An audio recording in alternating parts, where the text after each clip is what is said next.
Hey guys, welcome back to the channel, and today we got a review of the Haute42 G13. So let's open this up and let's see what we got. All right, so let's get this open here. Okay, let's open this. So here we have our USB-C to USB cable there. We have our switch puller, our button knobs, replacements, and then this is the switch that comes in this device, and we'll talk about that in a minute. We have our key switch puller here. We have our feet, and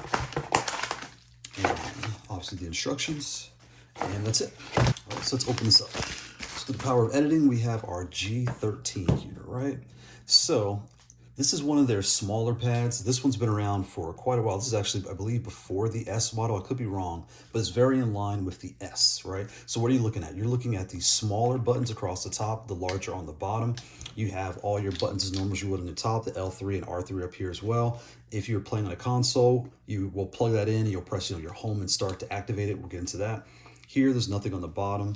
There's your pass-through port on the right-hand side, your power port on the bottom, and your power port on the top. I have my little cable manager that I installed here, and that's that. If we look, this is actually thicker than the S, and again, I'll pull it out and put them side by side to kind of show, but it feels very dense. I don't feel any creaking, or it just feels like very, I won't tap it, very well put together, right, for a smaller device. So you can see I have my artwork installed here, and this is some things I kind of Googled and kind of put together just to kind of give it a different look to it, a different feel. It's very easy to do. You just pop the screws out here. These come apart. There's various layers, right? So the top layer is pretty thick. You just pop that right off. The bottom layer comes right off. Install all that. I put some grip tape on the bottom. Again, all the things, the links are in the description, but that's kind of how I did my design for this device, right? So again, when we talk about the buttons here, right? Again, these are the smaller buttons, but you have your 2 up buttons on the 13 model. Your directionals are all here, and your extra up buttons, you have 2 up buttons. The rest are all standard, your 4 here, and your bumper buttons there, and your trigger buttons there. So reviewing this product, having used the S before, I really didn't know what to expect. I knew the keys were slightly higher, but again, I didn't know what it would feel and how different it was. But the switches that come with this, I like. They are very responsive. They almost feel something like a ghost switch. They snap back very quick, very smooth. So it gives a very good feel. And I would almost say this is probably a good, compact size. So for those that prefer the larger pads like myself, I wear a XXX riding glove. I have very big hands or long fingers, so I like the larger pads. This is a good compact for the R, I would say. If you have the R pad with the rings, these keys are about as high as the R's are, right? So that way you'll get that same kind of feel. So you get your compact portable model, and again, it's built very well. It's sturdy. You can take this wherever you want, and then when you have your R, you have that as your primary device to play with. So when it comes to the pros and cons, again, if you like larger pads, you have longer hands, this pad is not for you. This is for the smaller, I would say more normal hands, right? My hands are not normal. So for normal folks, this is a perfect size, perfect fit. The keys, again, feel very well. They feel very snappy and responsive. They do sit slightly higher than the S, and I'll pull that out in a second. We'll compare those two. All right, so how do you connect to your console? So first of all, let's dive in. When it comes to your Xbox, you will see your Brooks adapter, right? This is the Wingman XB2. Do not buy this, it does no longer work. So you have your Mayflash, right? So you have the Mayflash Magic X, this works. You have your brand new Mayflash MagicBoot for Xbox, this works. When it comes to PlayStation 5, you have your Brooks adapter, right? So this is the classic Wingman FGC, everyone knows this one. You also have your Mayflash Magic S Ultimate. You have the Mayflash MagicBoot. And you also have your Cosmox Haute42 Booter 5, right? So how do you connect to your console? So now you have these. What you would do is you would take this adapter, plug it into the pass-through port, plug your cord into the top, and this goes directly to the console, and that will allow you to play. And again, when you boot this up, make sure the mode is set to whatever device you're using. If you're on PC, you have your X input. If you're on PlayStation 5, your PS5 mode, Xbox, your Xbox One mode, all those things. Make sure that's set by holding the proper buttons in the instructions, and then plug it to your console and pressing home or start, and that'll activate the device. Right, so this is how you should be using it. I don't use it this way. When I play on my lap, I do not like this sticking out. You can see here, this is very wobbly, but this gives you the lowest level of input. So if you're in a tournament, plug it to the pass-through port. If you're just playing at home, having fun, I actually plug it to the end of the cord, and then I plug this into here, and that way it just works for me. I have kids and different people using these devices in my house. I don't want to get broken. That's how we do it. And when I stream on Sundays, that's how I do it. But my major devices, I use these, right? So you really want, I think, these boot devices. So if you're on Xbox, this one here. If you're on PS5, you will want, you know, the Cosmox booter or the MagicBoot booter. And why is that? When you plug these into the side, you can see how flush that is. And it's very sturdy, right? It's roughly the size of a USB head. So you're wondering, well, how far does this stick out? You know, roughly that far. If you take the Cosmox Booter 5, it's even shorter. Look at that. That is very flush. And again, I'll put it here. You can see it's right to half the size of this adapter. This is how much sticks out. And you don't need anything. You just need the cord, straight to your console, and you're good to go. All right. So those that watch my channel know we do the paper test, right? So the paper test is where you take a standard piece of American printer paper and compare it to the device. So I'm going to put this and fold it in half. I'm going to put it on top this time. We'll put it here and put it right there. And we'll kind of size this up, right? And you can see this device is roughly one adapter shorter than the width, and roughly an adapter head, the USB head, shorter in height, right? So why would you do this? If you're at home and you're not sure if this is the size you need and you want, take this piece of paper, put it on your lap, put it on the desk, and play like this. Just kind of move your fingers around. That'll let you know, do my hands even fit on this thing? Do I feel cramped? How am I feeling playing on this thing? Does it fit on my lap? Do I feel like the paper is falling off my lap as I'm tapping? That's what this will feel like when you have it in person. So this one's out the way.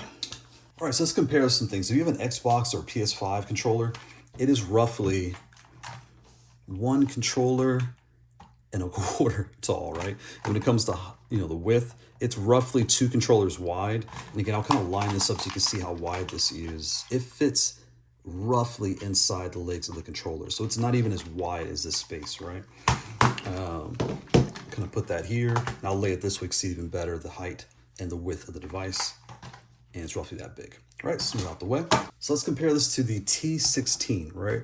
So if you're coming from this pad or you're looking between the two, you can see the size is very different. This is definitely in your smaller class. This is in your larger full size category. When we put this on top here, this is, the height of this is the width of this pad, right? When it comes to how wide, you can see the buttons, the keycaps here, this large one is roughly the size of all the largest on this device. So they are roughly, you know, very big difference, right? So if you were on the fence between the two, you're really looking at, do I want the larger footprint on my lap, the larger keycaps all around, or do I want the smaller keycaps all around with one large and the smaller, more compact travel layout? Next, let's compare it to the S, right? So here we have the S13. So you can see the layouts are essentially the same. These button caps here are slightly smaller. These are slightly smaller than these caps, right? The bottom footprint, again, is slightly smaller. Everything else on the top is exactly the same. The screens are kind of swapped around, but the bottoms are the same. There's nothing on the bottom. The power port on the left is the same. The pass-through on the right is the same. And again, the power on the top is the same. So they're very, very similar, but here's where they really are different.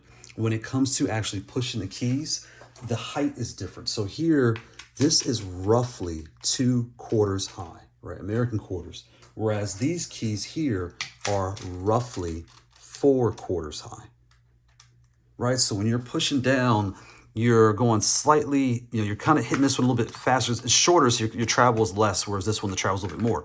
But here's the other thing. The stock switches they come with are different, right? So if I take those out, so the S includes your Kailh red or clear low profile switches, right? You can see those there. The G comes with your Graywood V4 switches, right? So I'll kind of slide that in there. You can see these. So these are taller and different, right? And when I put these side by side, you can kind of see it is almost twice as tall as the switch, right? But the feel, these have a very good feel. So even though they're taller, the force you need to activate the switch does not, you don't notice it. It actually feels really responsive and really smooth, these switches here. So when you were holding these side by side, you would notice that also the top itself is roughly 2 quarters taller on the G than it is on the S. And the reason I'm showing this is if you looked at the larger pads, you've seen the T and the R.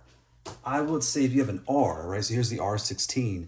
The G is probably the pad that would be a very good companion to this device because the switches are just as high on here as they are here. So if you need a travel pad, you have, this is your large primary, and you have your travel compact version. The G would probably go in line with the R, whereas the S would probably fit in line very well with the T, just given the height and the size, right?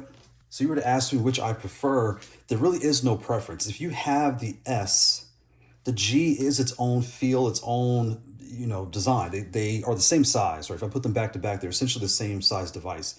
But when you're actually hitting the switches and playing the game, it is a different feeling. Do you need one or the other? If you have one, you're kind of set and you're good to go. When it comes to the larger pads, again, this is how I would kind of say they're large to compact companions would be. And again, this is just my opinion, but that's kind of how I see it. If you have the ghost switches on your T, then this would still apply. They do, again, sit a little bit higher, but when you're playing, since they respond so fast, you don't notice, right? Whereas here, they feel just like these. These are the same switch. Next, let's bring in the big boy, right? So here we have our joystick. So if you're a joystick player and you're looking at converting, you're looking at the G, what's the size comparison and the feeling, right? So here you can see this pad here, again, it's one of the smaller ones. It is roughly, oh my gosh, almost a adapter and a half. And as this is high, this is wide, not even as wide as this. It's an adapter and a half shorter than the height. When it comes to the width,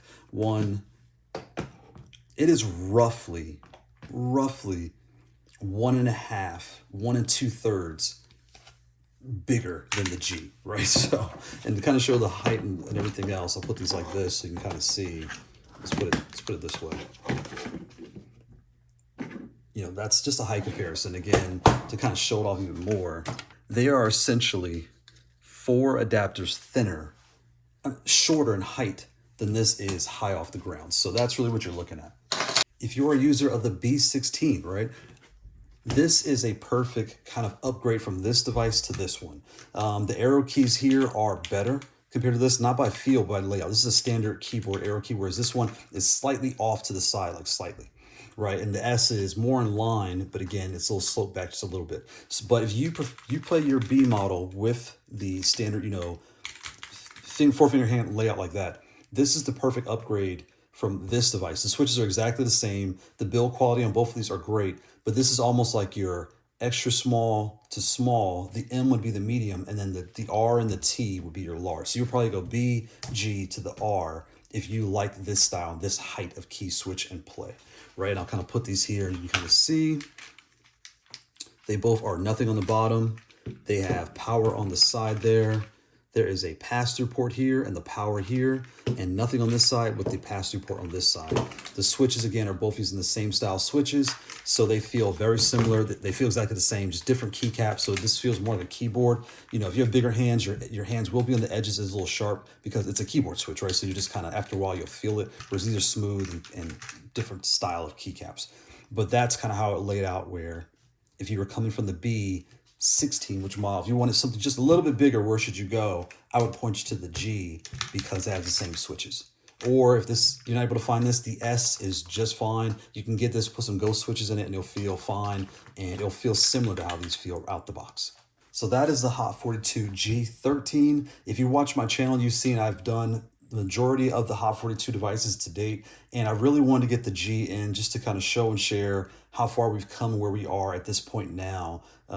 And when it comes to these smaller pads, this is still a very good device. The S is, tried and true. Everyone knows the S. And when in these smaller form factors, if you're on the B, this is the perfect upgrade, or, step up. Not so much upgrades, they feel the same. But if you need something slightly bigger, this is the perfect slightly bigger you would need. And if you currently play on the B16 and need just a little bit more space for your fingers, this is the perfect companion to kind of spread your fingers out and give you a little more room to play the exact same feel without going to one of the larger devices. And if you like the larger pads, I would say we all know the T. This is tried and true. You can't go wrong with the T.